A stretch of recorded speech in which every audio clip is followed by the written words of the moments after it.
had 3 very recent conversations where the person I'm talking to tells me that 1, they were forced to sign a buyer's agency agreement to even see a house, and 2, that they were tricked into signing something that said that they were ultimately responsible for the compensation for their real estate agent's services.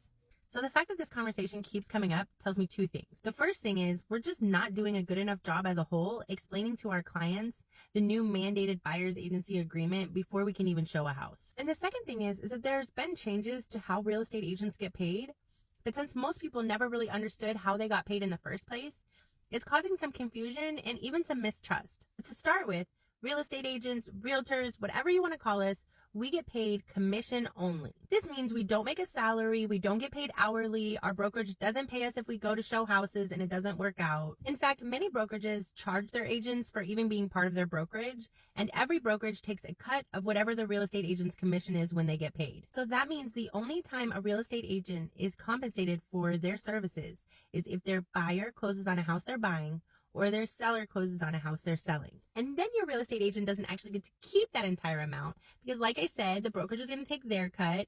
If that client was referred to them, the person who referred that client is going to take their cut. Then taxes need to be taken out of that amount. Healthcare needs to be taken out of that amount. And then there's a lot of dues and fees for being a real estate agent that they have to pay. And that's how that all is broken down. So then who pays the real estate agents?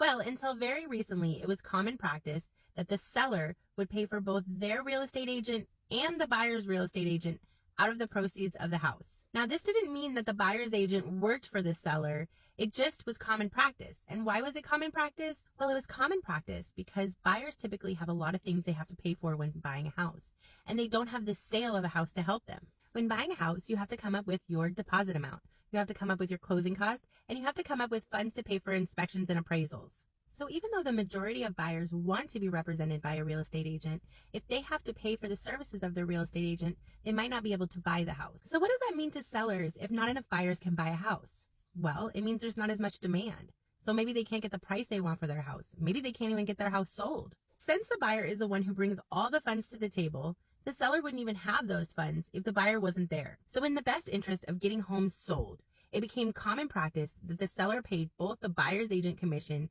and the seller's agent commission. So the amount of commission for both agents or compensation would actually just be negotiated between the seller and the seller's agent. So then whatever the seller and their agent agreed upon would be put into the listing. So if I wanted to go look for a house for my client and I looked it up on the MLS, how much I would get paid for bringing the buyer to the table and closing on this house would be listed. Because of this, not many conversations happened between buyer and their buyer's agent about how that buyer's agent was going to get paid. In fact, if there were any conversations at all between the buyer and their agent about commission, it was usually a conversation where the buyer's agent would tell the buyer that they didn't have to pay for their services, and so there was no reason why they should forego having representation in the biggest transaction of their life. So it makes a lot of sense that buyers don't really know how their agent gets paid and don't expect to be responsible for it. But buyer's agents have always got paid, just like seller's agents. I mean, come on, guys. Nobody goes to work and then doesn't want to get paid. So over the summer, there were national changes made to how the business of real estate is done. What brought on these changes is the recent lawsuit involving home sellers.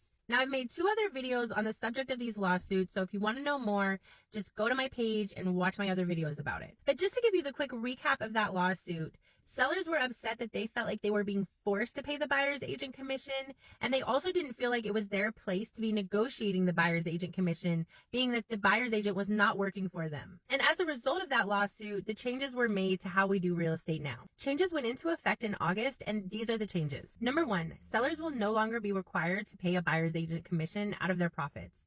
As a matter of fact, when a listing goes out on the MLS, it will no longer say any amount at all that a seller is willing to pay toward the buyer's agent's commission.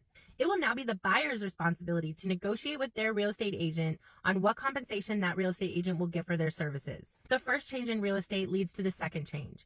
Because it is now the responsibility of the buyer to negotiate with their agent of what compensation that agent's going to get, it is now mandatory that every agent that shows a house that is not a house that they themselves are selling, they have to get a buyer's agency contract signed. The reason this needs to be signed upfront before you even start looking at houses is threefold. For one, now that it's your responsibility to negotiate the compensation your real estate agent is going to get, It's really important to have that conversation before that agent starts doing work for you. And number two, that contract is filled with information that you're going to want to know before you decide to work with someone. It talks about what it means to be represented by a real estate agent and what kind of agencies there are. It talks about my duties and responsibilities to you and what I'm going to do for you. It also talks about you as a buyer and what duties and responsibilities you have as the buyer in the transaction. And the third reason to sign this contract up front is because I actually do not have any legal right to represent you, negotiate for you, pull comps for you, tell you my professional opinion on things unless you are my client and we are under contract together. So essentially, it gives me permission to do my job on your behalf. But there is one part to this new buyer's agency agreement that I think people are getting confused on, so I want to go over this part. So this right here is the new 2024 Missouri Buyer's Exclusive Agency Contract. And right here on page 1, it talks about compensation.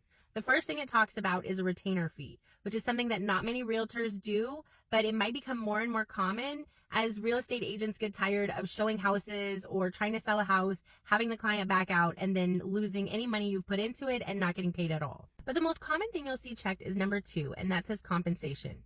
Now, most real estate agents do not charge a flat fee. They charge a percentage of what the sale price on the house is. Right below that, it says that your agent will attempt to get their compensation from the seller and that you, the buyer, give them permission to negotiate on your behalf to get that done. Now, just because sellers are no longer required to pay the buyer's agent's commission does not mean that they are unwilling. But on the contract, it does state that if the seller refuses to compensate the buyer's agent and the buyer still decides to move forward and be represented by that agent, that the buyer is responsible to make sure that their agent is compensated for their work.